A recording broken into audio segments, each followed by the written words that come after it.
Snap on. Rambopa Radio with your host, Jen T. Fuck, I don't know what the fuck. Yeah, fucking Jen is a warlord. I'm fucking coming for you! And now I feel poo coming out of my bum. So it's a lot right now. Yeah, it's a lot.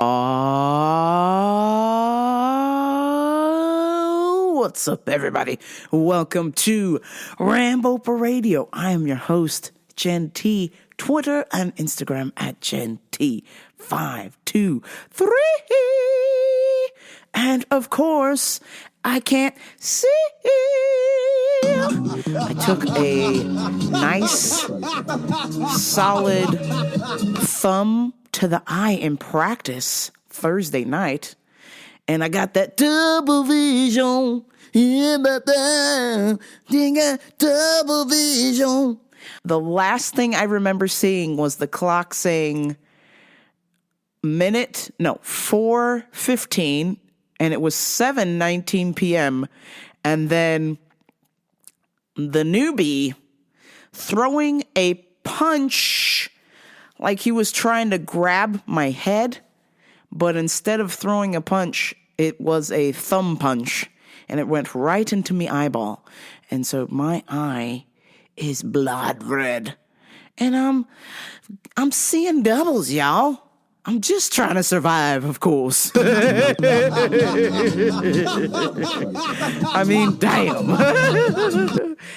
Such is life. And of course, I was very, very, very extremely irritated because I initially thought from the pain, because I saw a fist and then a thumb going inside my eyeball, I thought my eye had come out of my head.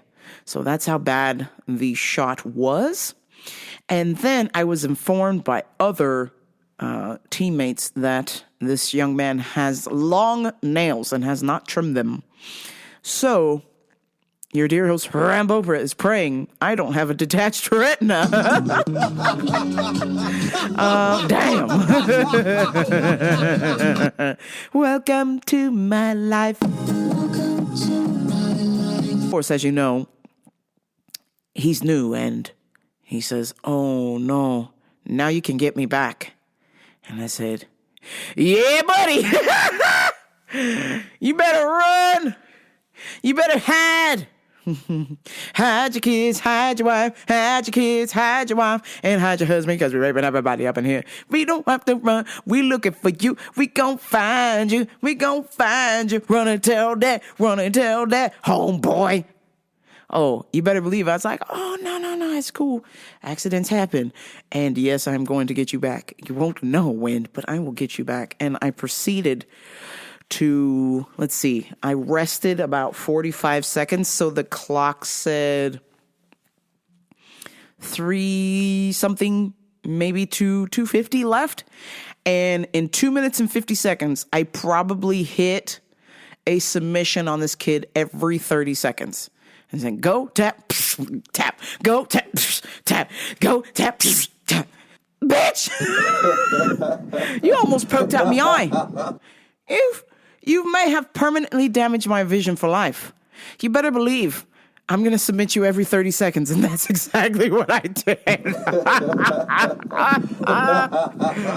Oh!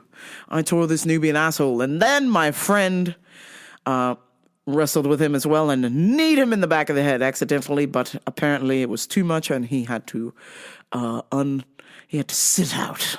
And we all love new people. We don't want anybody to quit, but please, for the love of God, trim your nails, goddammit. I mean, Christ almighty. And secondly, let's not punch people in the eye with your thumb. The end. So Sunday, I've reached a pinnacle here. I've been trying to get this bed from IKEA for over a fucking year, and no, they won't deliver to my house because I live too fucking far away. So I've had to drive there repeatedly and waste my time to realize that the bed is sold out over and over and over and over and over again. So this time, I checked the website before, and it's showing that it's in stock. And I went, cool. Mom, let's drive to Costa Mesa after I've gotten 4 hours of sleep. I worked a full shift. Was slightly tired from all of the CBD I drank the night before. And drove an hour one way to go get me a new bed. We pull up at IKEA. Costa Mesa, okay? And oh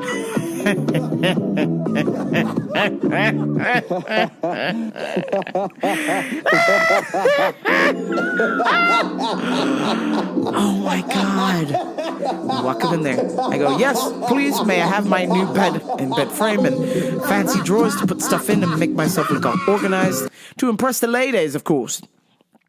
And, just have my life together, and because I'm just tired of digging through piles of clothes that are somewhat organized, but they're not on the floor, but they're just stacked up and it's not really, neat. I like to be neat, neat.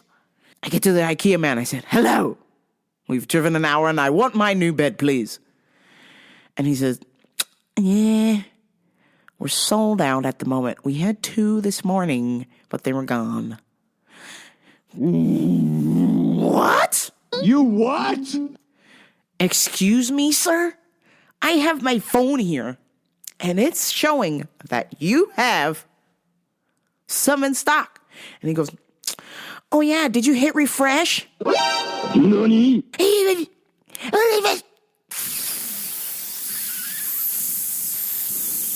Fucker. Fuck you! Fuck you! Fuck you! I was like, oh. Got me there. I didn't hit refresh. He goes, okay, yeah, so there'll be some in on Wednesday or Thursday. Try then. I went, okay, well, motherfucker, I don't live next door. It's an hour one way. So I will try when I get my next fucking day off, because I ain't coming here in the middle of the fucking week, okay, man? Okay, my G? Heige? What did they fucking say at IKEA? My favorite place, even though I'm pissed off right now. Heige! Heige! Welcome to IKEA.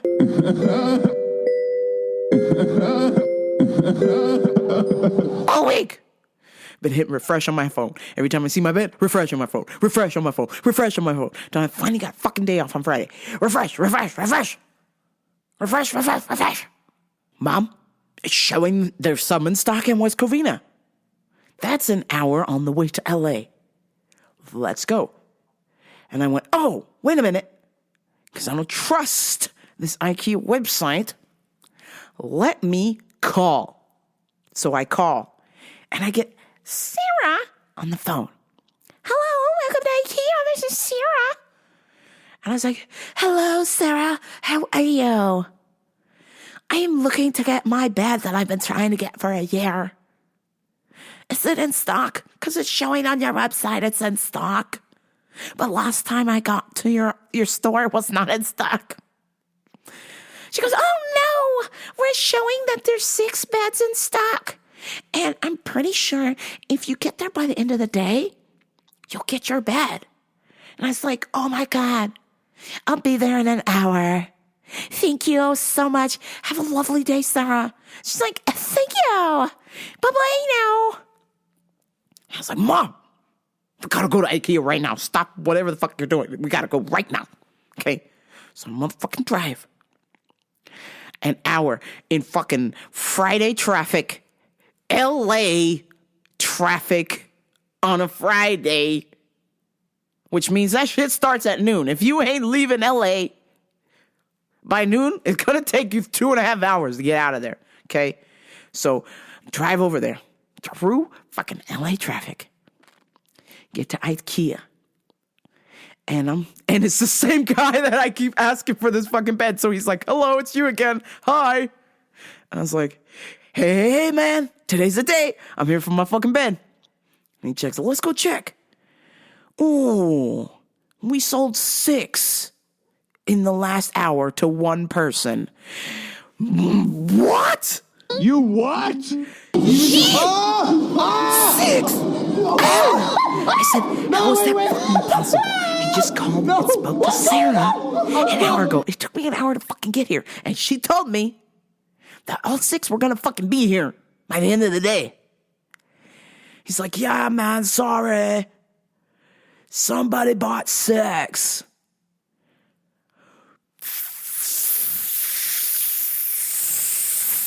Sure, go, you fucking prick. 6.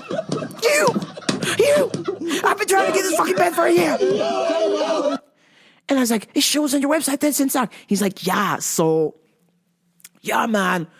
What you're looking at and what Sarah's looking at is the same thing online. And then our in-store computer is different. So they're showing 2 separate things. We're totally sold out. Sorry about that. And I was like, well, which website is right? Show me the fucking website. That's right. I need that one. So I don't have to fucking drive an hour and a half one way and then 3 hours back home. You motherfucker! I was so pissed. I wanted to walk into oncoming traffic. I was like, fuck this. And I realized if I walked into oncoming traffic, nothing would happen because we're going 4 miles an hour. You fucking momos. You fucking Momo. Kia! Ikea! Where's my fucking bed? It gets better. It gets better. He's like, we should be getting some in next Wednesday or Tuesday. And he's like, what you need to do is go online and pay for it and then pick it up here. And I was like, okay. And then my mom was like, do you want an ice cream? I was like, I don't want a fucking ice cream. I want my bed. I want my bed that no lady is gonna sleep in other than me. Okay? I just want my goddamn bed with my fucking storage so my room is not as messy as it is now. Okay? And as I'm getting riled up, my vision is going. So, this is gonna be a fucking short show. Because my vision is going. And I need to lie down before my fucking eyeball bursts out of my head. So I'm in traffic. And my mom goes, well, why don't you try and... Darling, isn't this ice cream delicious? Why don't you try and order your bed online now and we can just come right back and pick it up? That sounds smart, don't you agree? I was like, ugh. Okay, Mom. So we're in traffic. Yep, I'm on my phone. Hello, CHP. Give me whatever fucking ticket you got. I'm on my fucking phone in 4 mile an hour traffic because I need a bed with storage under it so I can be nice and neat and sleep. All of a sudden, after a year of not getting deliveries in my zip code, all of a sudden the website goes, bing, bing, you can totally get this delivered. Is this how Swedish people talk? You can totally get this delivered to your house. Unja, eat Task Rabbit shows. You can get this delivered. Your new bed can be delivered to your house. Unja. I'm like, huh? What? And I just thought maybe because I'm near IKEA, it's like wanting to deliver it to IKEA, the place I can pick it up from. So I was like, nah. So I kept driving a little bit further away. I hit refresh. Like my man Chad said, refresh.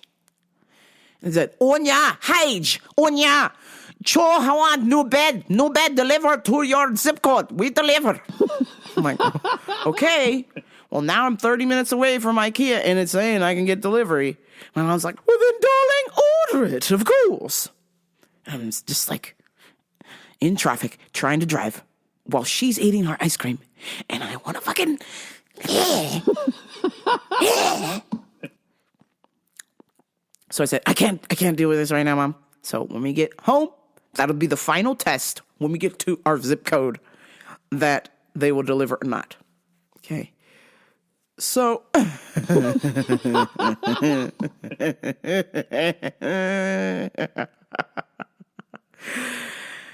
get to my parents' house. She goes, darling, now that I've finished my ice cream, try and order it again.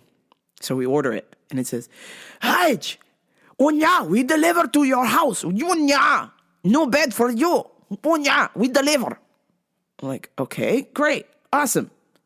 Let's get this fucking bed delivered because a year's worth of fucking waiting and taking trips there and 2 trips in 1 week. I need enough. Enough. We're not doing this anymore. I'm not having this anymore. Enough. So I put it in the cart, get everything all sorted, paid for. Mind you, I have the fucking cash, okay? I gave the money to my mom. My mom gets points. So I'm like, all right, cool, whatever.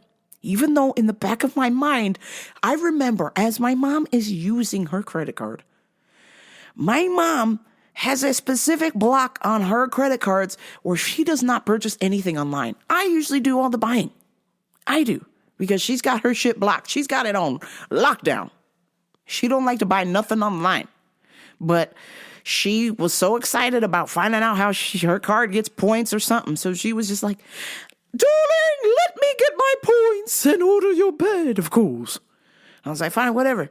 So we did it, whoop-de-fucking-whoop, ordered the bed. Get a notice. It says, hi, we deliver new bed tomorrow. Saturday. Okay. Unya. And I was like, oh, yes! Me bed is coming with Swedish meatballs and lingonberries. Perfect. What was that noise? I hope the delivery driver is loaded up with stroop waffles. You never made that noise. I was just like almost in tears. I was trying to cry, but I couldn't cry because my eye is severely damaged. And What the hell was that? Oh my then God. I go to, she says, send me the order in the email or whatever. So I'm like, all right, send it to her. So I get busy doing stuff, whoop-de-fucking-whoop. And then it's like 8 o'clock. My mom goes, darling, you never sent me the receipt. I need to know. I need to have the receipt since you will be at your little jiu-jitsu camp tomorrow. And I was like, oh, okay. I forgot. Totally won't be here for the delivery. I need somebody to be here for my delivery. So my mom's going to pretend she's me or whatever. She paid for it. Whoop-de-fucking-whoop. She's going to pick up the delivery. No problem. I'm going to be doing my jiu-jitsu thing. I'll be at a little seminar with Dominic Cruz, wrestling coach. I'll be wrestling my ass off, which, by the way, I did fucking great. Picked up some new wrestling techniques. I'm so happy. And I go to send her the email, forward her the email, and it says, Haj, Unya, no deliver bed. Credit card declined.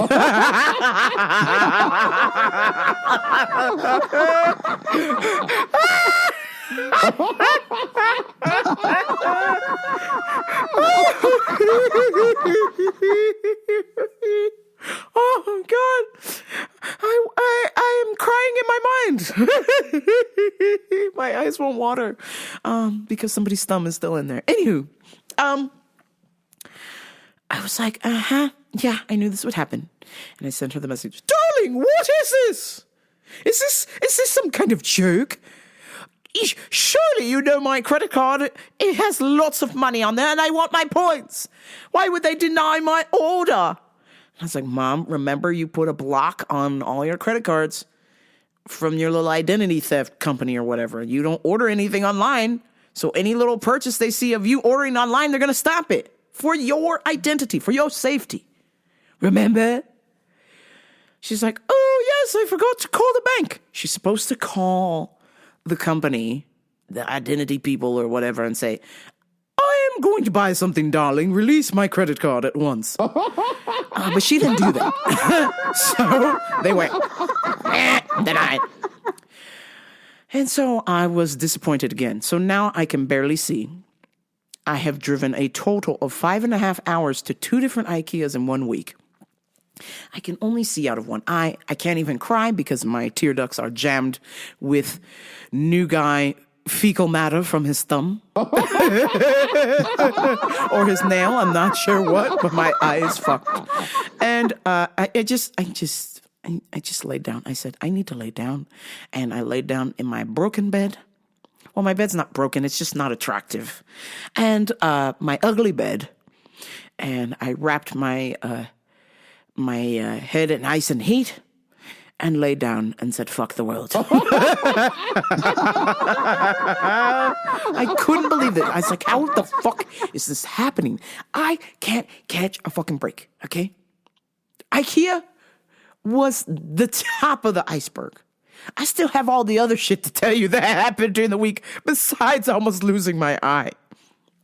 So, this week, of course, darling, between last episode and now, I was talking to two birds, of course. And one I kind of figured out was catfish. Just because, guys, you're not very good at pretending to be ladies, okay? This is how I know, because I is a mannish lady. So I will kind of ask womanly questions, and then I will also ask mannish questions, okay? And if you can answer those mannish questions, I know you're not a lady. I know you're a man. Case in point, I was speaking to a young man, and we were chatting, and this catfisher said, "Oh, I go to USC."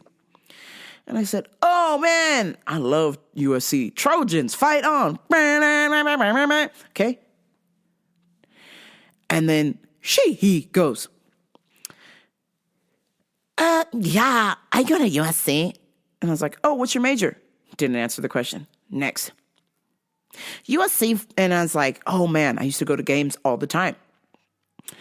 "Well, USC's football is not very good at the moment." And I was just like, "Oh, really? For a hottie like you shouldn't even know what the hell going on with USC football, okay, bitch? It should be taking you 3 hours to get ready. You should be late to class. You should not even be going to class. You should be, like, drinking out of a beer bottle somewhere, okay? Like, what the fuck? How do you know stats about USC football teams?" So then I started going deeper, and I was like, "Oh, yeah, but I've been a fan for a long time. I remember when they were, like, Tip Top Magoo. They were going to the Rose Bowl, blah, blah, blah." She goes, "Oh, yeah. And starts sprocking off stats. And I went, "Okay, motherfucker, this is a dude." And I said, "Okay, sir, well, it's been lovely chatting with you. You have a wonderful night." And then he goes, "Are you calling me a man? I'm a lady." And I was like, "Really, bitch?" And I was like, "Okay. What's your socials? Huh? Got any socials?" And then she goes, "Oh, I don't do socials." I was like, "Oh, that's kind of weird, because you're a 25-year-old chick who has Hottie with the Body pictures up that look like they came from social media, but you don't do socials." Okay, and then it got even better. So I took one of the pictures from she's profile, and his profile, and I noticed that there was a Ignite bikini on, the cannabis brand from fucking what's his name? Disgraced poker player. Can't think of his name right now. Fuck. Anywho, my bestie used to work for Ignite Cannabis. So immediately I was like, "Hey, bro, take a look at this picture for me." Because he worked for Ignite. He hired the girls. So he could tell me, "Hey, slept with a lot of them girls." So I said, hey, bro. You remember working at a night? You recognize this girl? And he goes, "Oh, yeah. Hey, that's Candace." And I was like, "Okay, thanks." And then I go, "So, Shelly, what else are you up to?" And I was like, "Bitch, you ain't Candace. This is a fake profile. Nice knowing you, douchebag." Block. So I was like, cool. That only wasted 24 hours of my time. No big deal, right? But this other chick, fucking Kelly or whatever her name is, Kelly and I were talking. We were hitting it off. It had been a week of chatting, okay? A week. That is way too long for me. I don't want to do pen pals. I want to meet. In less than a week, I want to meet. I'm not good at talking on the fucking phone. I need to see your face in person. I need to read your body language, your reactions, the whole nine. Because what if I tell you some kind of joke or something and you're just like, "Oh my God." And then I tell you a joke and it's like, you like it. I need to know. I can't tell through the phone. Okay, it just doesn't work.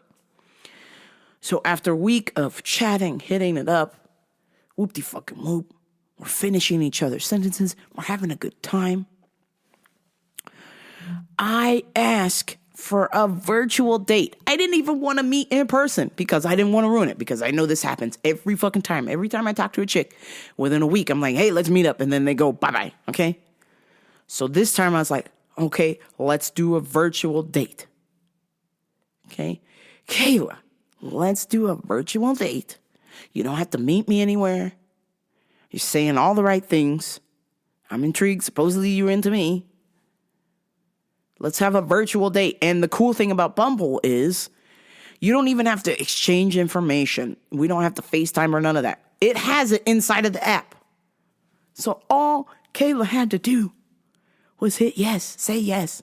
And I would have set it up, or she set it up. So I said, hey, Kayla, we've been chatting for a week. When's the best time to do a virtual date? I'd love to, to ask you out. So that was, let's see, I asked her out. So let's see, we'd been talking from Saturday to Wednesday, something like that. Okay. So what is that? Sunday, Monday, Tuesday. Okay. 4 days. Okay. I post, hey, asked her out. Wonder what she's going to say tomorrow. Oh, I got my answer shortly thereafter. Kayla has left the chat. You what? How, what? Let me just, you would've, I didn't,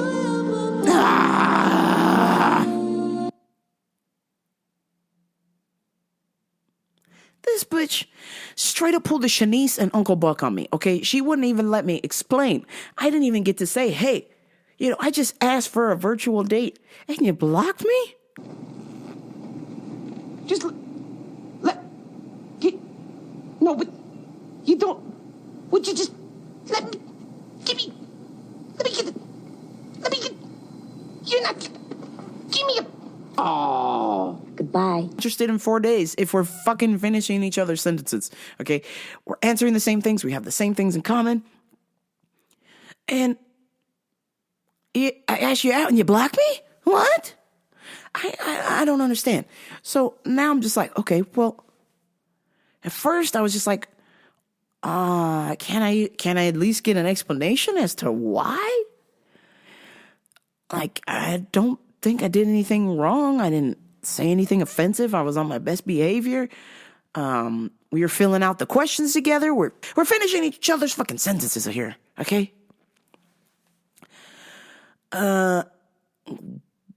What? I mean, maybe a no thanks, I'm not interested would have worked, but just a straight up, Kayla has left the chat. Ew.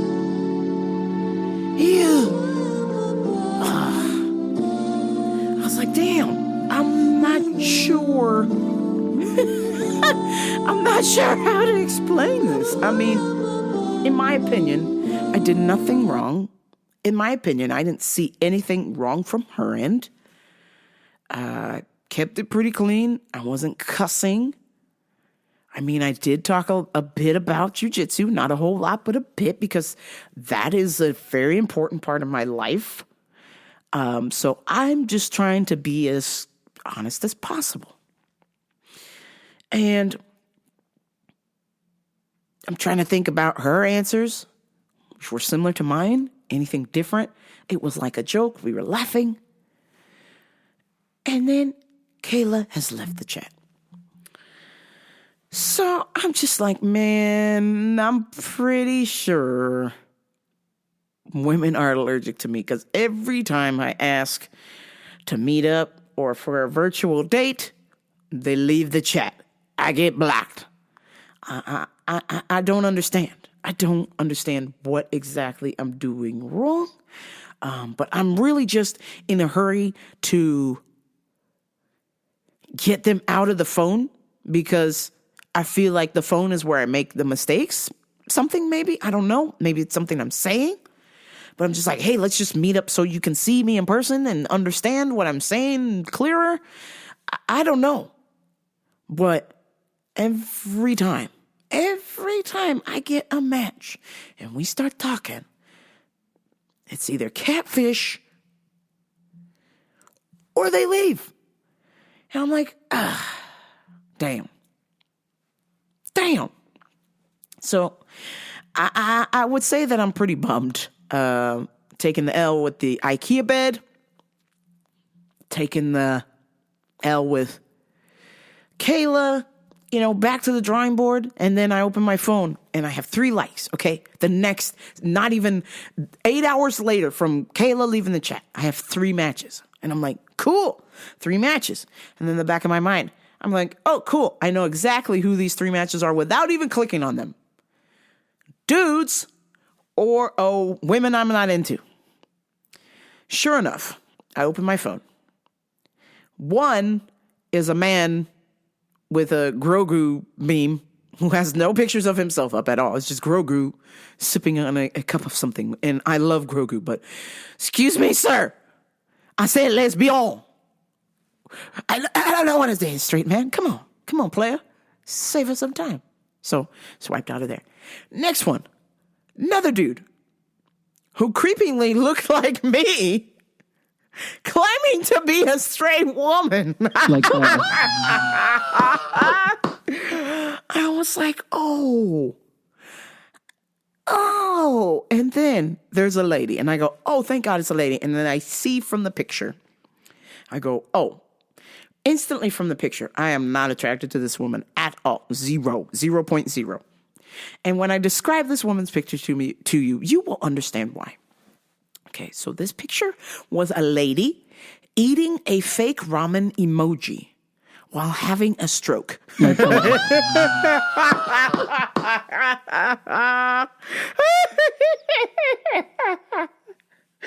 These are my fucking matches, Tinder. Excuse me? Grogu, a man pretending to be Grogu. For those of you who don't know, Grogu is Baby Yoda, okay? A man pretending to be Baby Yoda. A man pretending to be a straight lady. And then a woman having a stroke while eating a fake ramen emoji. I mean, if that isn't my dating life in a nutshell. Oh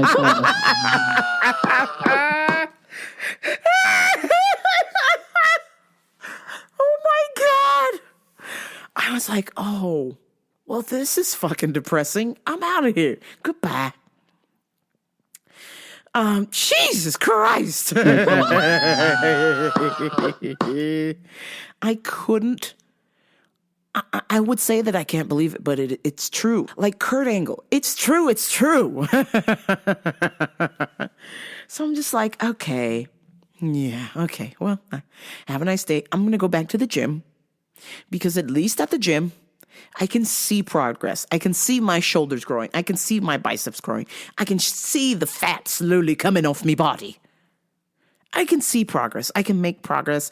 I'm in control of my destiny. I'm in control of my destiny here at the gym. These fucking dating apps. It is a fucking shit show, okay? I'm saying this with peace and love. Peace and love. Peace and love. If you have somebody you're boning regularly, whether you're in a non-monogamous relationship, you're polyamorous, you are pots and pans, you are bisexual, you are lesbian, you gay, you straight, you cis, you hetero, you got a man, you got a lady, you got a man and a lady, you a man, you a lady man, you're married, you're not. You got a husband, you got a wife, you got husbands, you got wives. You make sweet love to them forever. You do whatever it is that you can to keep them, because I'm telling you, you do not want to be out here in the dating world. It fucking sucks doggy dicks. They said being alone is the equivalent of smoking a pack of cigarettes a day. Okay? As much as I like my independence or whatever, it would be nice. It would be nice. Just saying. To come home to somebody sometimes. Or hell, I mean, I am low-key involved in a situation where I might be able to hook up with somebody and then go home. Okay? I love this scenario. I don't want to be responsible for a relationship because right now it's like, what the fuck? All right, is it easier to just hook up and then I go home? Because I can totally do that. We don't have to do the relationship thing. I got my gym. I got my friends. I got my tacos. That's it. I don't need nothing else. I'm a simpleton. We don't have to make this complicated. I just show up, hook up, go home. We don't have to be together like that. I'll make it real easy. Rambo makes it easy. We make it easy, easy on you. I'm baffled. I'm baffled by the dating scene. It is an abomination. But obviously, I'm struggling, of course, because I'm a Patty McFatty, if you will. But whatever. I don't let that hold me back. But I do understand that. Obviously, if you're attractive or whatever, if you have a big hog or a nice fat pushy. She got a fat pussy. Your pick of the litter. I get it. Some people are born with the birthright and they have access to whatever they want. Okay. The rest of us Urglies, we got slim pickings here. So I'm doing the best I can, goddammit. Damn. Wow. Absolute shenanigans. Tune in next week to hear more shitty dating stories from the friend zone from your dear host, of course, your beloved Rambova. So, this week marks the 7-year anniversary of Ellis Mania 10. And with Ellis Mania 10, sorry, I'm going to pull the emotional e-brake on the show. With Ellis Mania 10, for those of you who know or don't know, so 8 years ago, so 7 years ago was Ellis Mania 10, but a year prior to that, I was just getting out of a terrible, terrible breakup and was severely depressed at it, okay? And I decided that I was no longer I could not tolerate the pain anymore.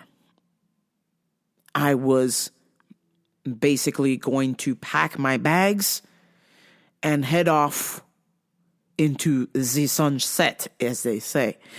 And I made a bucket list of things that I wanted to do before I died. And I started checking those things off quite quickly. And the 2 things I had left to do was quit my jobs, put in my 2 weeks, of course. And fight at Ellis Mania 10. And so February 21st of 2015, I got the opportunity to step into the ring and box. And the moments leading up to this, the couple of days prior to this, actually the Tuesday prior to that Saturday, because I was planning on killing myself, I had fallen off a 15-foot ladder. I was planning on killing myself after the fight, not before. I had fallen off a 15-foot ladder at my work and severely sprained my ankle. My ankle was the size of a fucking grapefruit. And I said, nope, can't go yet. We got to do this fight. Then after, arrivederci. And so I remember driving to Vegas with ice on my foot and my leg hanging out of the window, driving to Vegas. And I remember telling myself, you just have to take this L, because I didn't think I was going to win the fight.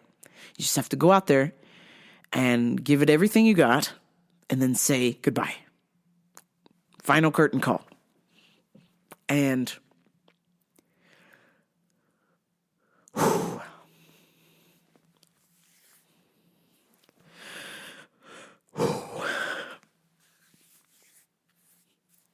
okay, now I'm crying because my eye hurts, and I'm thinking about just how I felt, and excuse me, I drove out there thinking I wasn't going to come back. I put just enough gas to get to Vegas, and then where I was going to go to my final resting place. And all that I had to do was just get through this fight and then call my work and say, hey, I'm not coming back. I went to Vegas. I got there. And I got to meet so many of you, your smiling faces. Everybody was just so kind. People didn't know my circumstance or my situation. I only knew Boognish and his ex-wife at the time. And I knew Timmy from SD. And I knew Butterballs and Staple Neck. That was it. That's all. That was it. Oh, and the person I was fighting, of course, I knew my opponent. We were friends, and I went there thinking that I was pretty much going to lose this fight. I was just happy to be there and meet people. And Thursday and Friday, people were a little sus. I knew Ellis. We weren't really that close, but we knew of each other, and he knew I liked the show. He knew that I was into skateboarding, and we had met a couple times prior to that. My mindset going into this is I'm going to lose this fight, but I'm going to give it my best shot. I'm going to go out there on my sword. I was having an out-of-body experience as I was fighting, and once I won, I just slowly started feeling my old self coming back. And I just had the greatest time meeting people, sharing, listening to their stories, and just having so much fun. And that Sunday, doing the little fight press conference thing, just doing radio, I was like, oh man, I've always wanted to do radio. Radio's fucking awesome. I've always wanted to do radio. And getting up there and just talking on the mic for a little bit with Dr. Drew sitting next to me. Dr. Drew, Jason Ellis, Mike Tully, Kevin, and I had so much fun walking out of the hotel, checking out, put all my stuff away, walking out, said goodbye to everybody. And Champagne Supernova was playing. And at the end, it was the end where it's just like, where he just holds out the note on the guitar, and it's like bagpipes or something, and it's just the long note that they're holding out, and I'm walking out of the hotel, and I'm hearing that note, and I'm like, okay, Jen, you got to do this. You made this bucket list. You've pretty much crossed everything off in less than a year. You have to go through with this now. You have to do this. And I'm hearing that Champagne Supernova just playing over and over and over in my head. And as I'm driving to the spot where I'm, going to kill myself, basically. And I tell myself, okay, you have to do this now. You have to finish it. This is the plan. You have to finish this. And I start to think about the fun time I had. I start to think about my friends back home. I start to think about my family and just everything flashing before my eyes, and me realizing that killing myself is the dumbest idea ever. And you totally got this. I said, fuck this. Don't be a bitch, bro. And a part of me was like, oh, well, you're bitching out on the plan. And I was like, nah.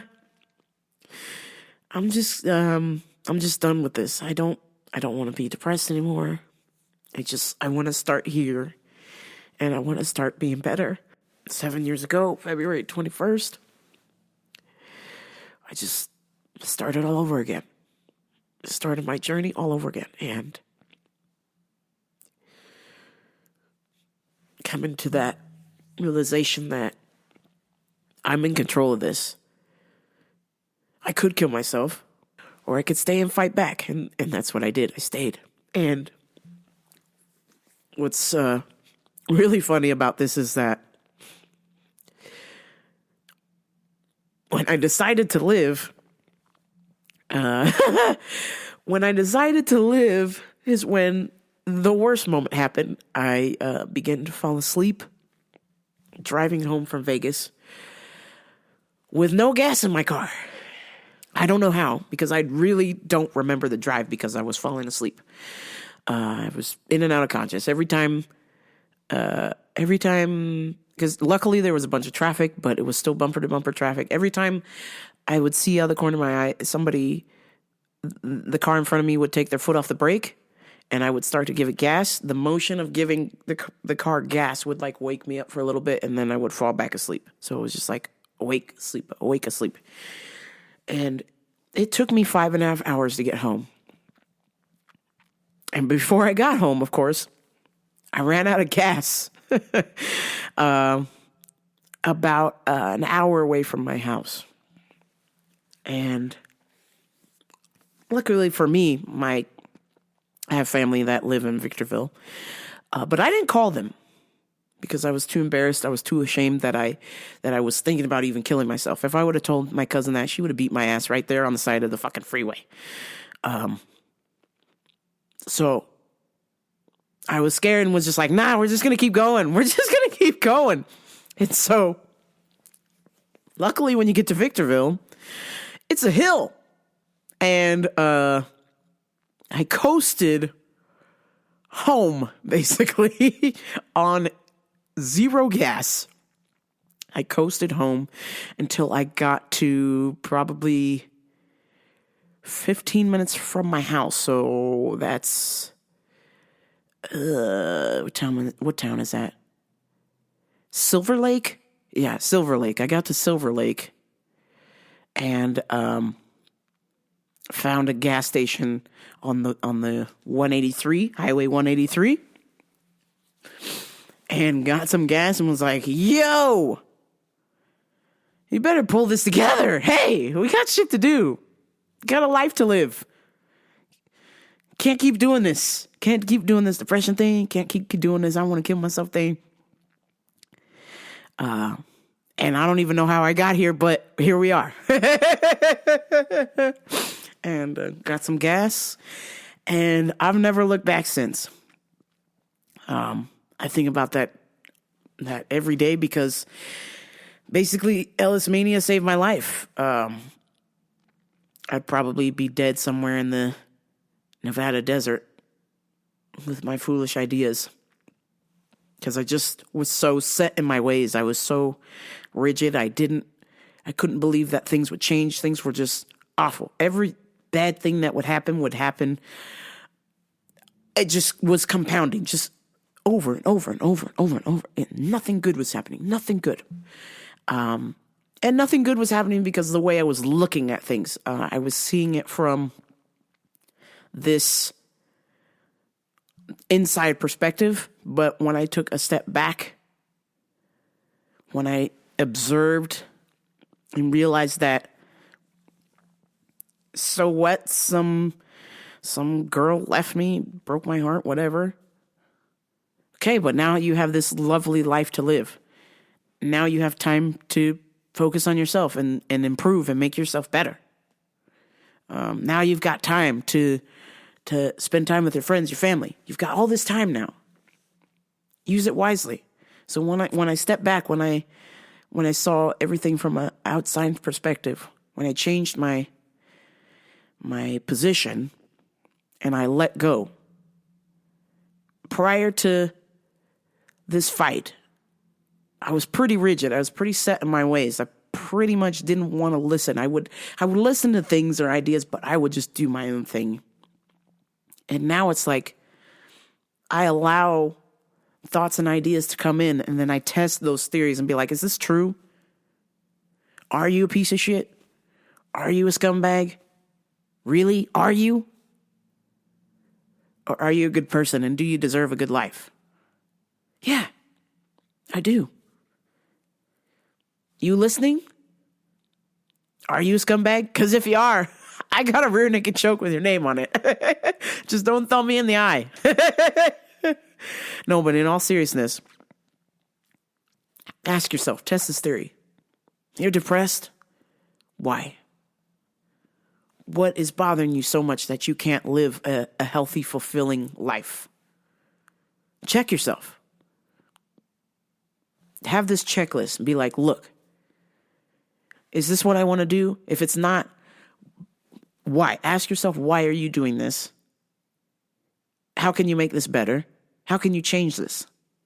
Because the power is really in your hands. As much as we like to think or blame or deny or not listen, the power is really within our hands.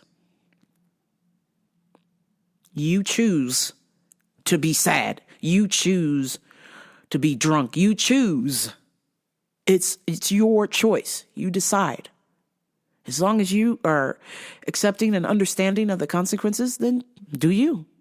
If you want to get drunk all day, all night, cool. Then you accept the consequences of vomiting the next morning or not being able to go to work and make money or not being able to train hard. I understand this wholeheartedly. A lot of people ask me, hey, how come you don't drink as much? How come you don't really drink that much? And I go, I don't really drink that much because I know what it does to my body. I love a good glass of wine. But if I have some sort of responsibilities the next morning, I'm not going to want to do them. It just hinders where I want to be. And I've got someplace that I want to be. And I know if I drink too much wine, I ain't going. If you choose to walk outside without clothes, awesome. But if you're not accepting of the consequence that people are staring at you, or you end up on the sex offender list, then there you go. If you've got some things that you want to accomplish, you want to achieve, you want to get there, but you're not really sure how, start asking questions. Why? Why do you want to do this? Why? If you want to lose weight, why? Why do you want to lose weight? What are the steps to get there to lose weight? If you want to be the best basketball player, you might not make it to the NBA. Maybe you will. Why do you want to be a basketball player? What steps does it take to get there? Who is doing this? Ask yourself questions. You got to question everything. Question. Because what I learned today in my wrestling seminar is you have to be present. And me wanting to kill myself, I wasn't present in my life. I talked to my therapist, and she basically got me to the realization that I was that depressed before I met that lady. It just exacerbated my symptoms. And I went, wow, damn. So since then, I've just been on a quest. I'm trying to make myself better. And when I say better, not that, I'm better than, but just a better version of me each day. That's my quest, to create a better version of myself every day. What steps do I need to take to get there? How? Who? Why?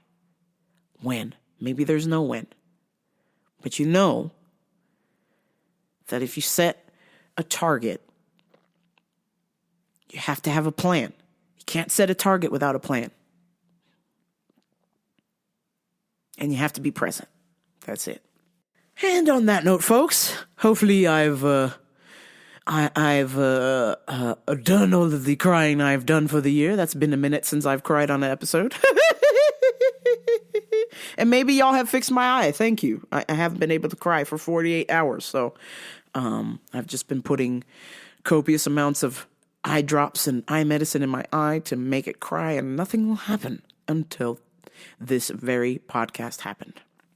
So I thank y'all for pushing me to make a terrible, excellent show for you.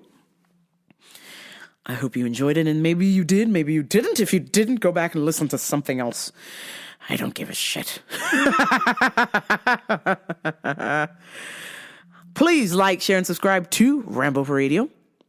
Tell a friend, of course, if you'd like. I thank y'all so much for listening, for downloading, for sharing, for liking, slip sliding, prescribing. Because obviously if I would have killed myself, I wouldn't be alive to tell you this story. I wouldn't have this podcast. I wouldn't have the awesome friends that I have. You listening, you are my friend. You are my boyfriend. You are my girlfriend. You are my wife. You are my husband. You are my pots and pans. You are my elite non-monogamous partner. You are my road dog.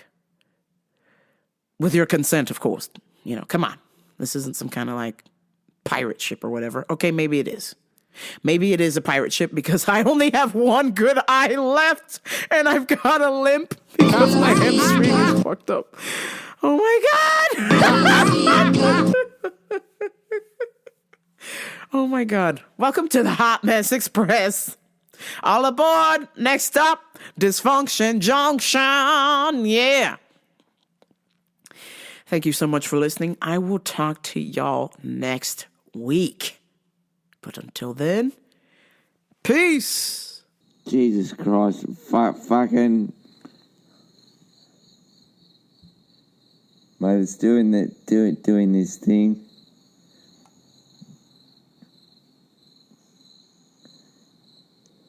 Tell them. Fuck, they can all go get fucked.